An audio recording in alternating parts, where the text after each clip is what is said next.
Good morning, YouTube world. Welcome to Bubba's Tango. We've got another episode getting ready to start. We're going to get the scarf joint. We have to tighten that up a little bit, get my boards to lay a little bit flatter before I glue them up. We have to work on the sponson on the rear, which is right there. I'm going to puzzle joint that to increase its length a little bit further than the design detail. And we need to glue. So we're going to tighten up the joints, we're going to glue, we're going to do the sponson. So that's all for what we're going to try and do this weekend, and get that on video and go from there. Thanks for joining us. Appreciate it.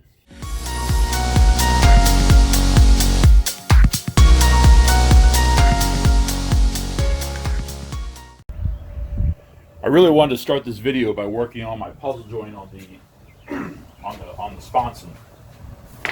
I've lengthened out the sponson. This is just a pre-cut piece from I believe it's from the inside here, and the angles have sort of worked out, but I need to shorten it up quite a bit, and I want to bring it back further and do my puzzle joint, further up here. I want to give some strength and rigidity to this. I don't want to just be on the end. I've heard puzzle joints are strong as well. But what I'm thinking about doing, so this is the sponson. It gets a radius or an angle up here. A lot of people do the follow the design criteria. There's an angled piece that comes up. It's triangulated, almost looks like the side of a pyramid. Plot your geometry. A lot of people have hard time with it. Well, I guess I'm adding some complexity to it. I'm on the side piece, I'm doing more of a radius coming down to it, just because I thought that the side profile was going to be more attractive. I want to change it up a little bit, so we're going to keep this a watertight compartment. We're making it a little bit bigger. We're trying to keep it proportionate to the overall size. So I had this brainy ass idea of, I looked all over online for a puzzle joint template. Either do it with a router. There was a guy in California that created a puzzle joint routing template. 2 halves, clamp it on, route out your puzzle. I've read stupid things online about people, and I don't think they quite think it out all the way. But oh yeah, just lay your one piece of wood on top of the other, and then just cut them out together with a deep plunge and go. I'm like, you're losing the width of the bit.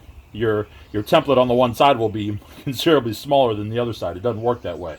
So you have to do a male and female, or however you want to look at it. So this is what I came up with. I'm walking away.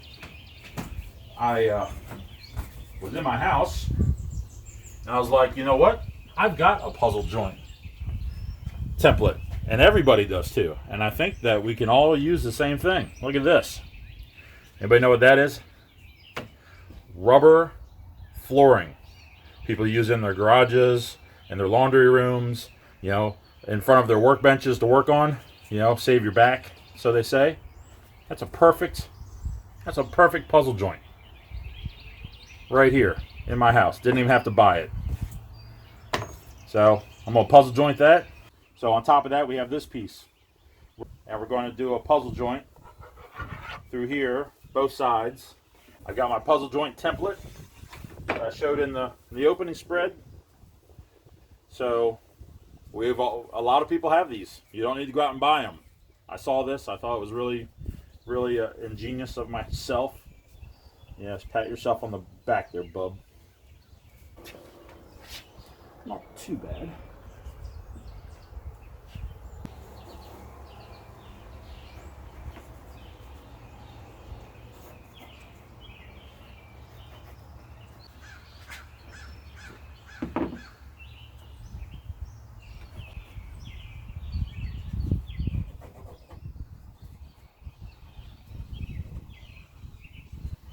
Let's see.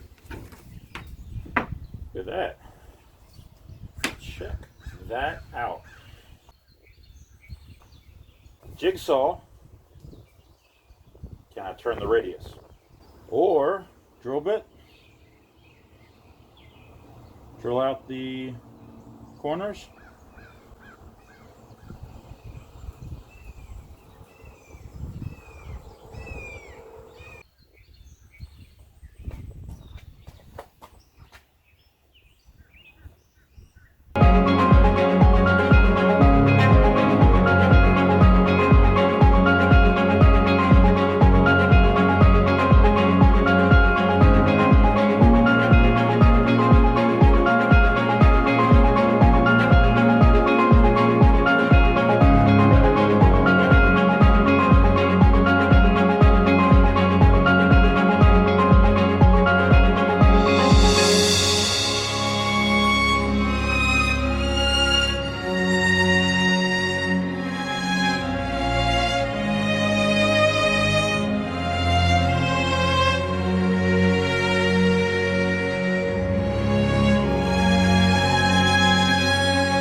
All right, so we're gonna go for a live fit up to see if I did this correctly.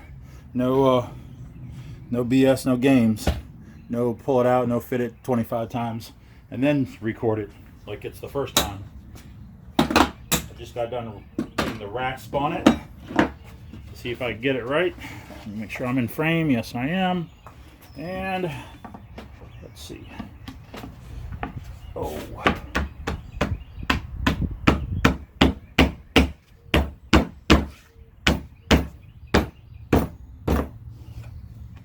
Damn, I don't think I need any glue. What do you think? How's that look? That's pretty freaking awesome. Thank you. I don't know who I'm thanking. Rubbermaid? I can get a shout out to Race Deck or somebody. Rubbermaid, Race Deck, something. I don't know. But yeah, it's pretty cool. Let me get it back out there without breaking it. And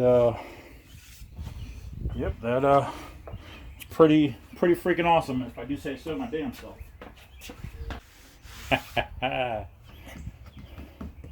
Nothing a little filler won't take care of. We'll plane down the sides. We'll be good to go. Sweet. So I want to explain my Sponson idea a little further and design. The transom is here. I don't know if you can see that in frame. Transom here. All right. So the original design has you coming off with triangulated geometric shapes. This will give rigidity into the sponson because it's like a trim tab, essentially helping you obviously get up on plane faster with less power. So since I am changing up the geometry of the sponson and getting rid of one of the triangulated shapes, or changing the triangulated shape into a radius, that we're going to lose some of that strength and rigidity. So my thought process, this is still going to be a watertight compartment. I'm still going to have the triangulated angle on the inside, on the engine side. This is going to be more radius. And what I've done is I bought some thin 3 mil okume, and we're going to create a nice soft radius from back here. Now, that's not going to provide any rigidity. I mean, we're going to gain rigidity with the fiberglass. So I'm going to come in here with a knife edge, with an I-beam, if you will. I'm going to, obviously trim this to the same shape and 45 it to give a proper, but we're going to fiberglass this in. And this will be, like a T-beam or an I-beam. And it will give rigidity through the center of this joint and onto the length of the sponson, and hopefully, give the strength back to it that I've taken away from. You can't beat that triangulation for strength, but this will give some. I haven't done any calculations, but this will be nice. It'll be the height of the transom be hidden inside and come all the way down. So I will fiberglass that in, and we'll keep this area watertight and hopefully keep the strength and rigidity into it, and we're going to go with that.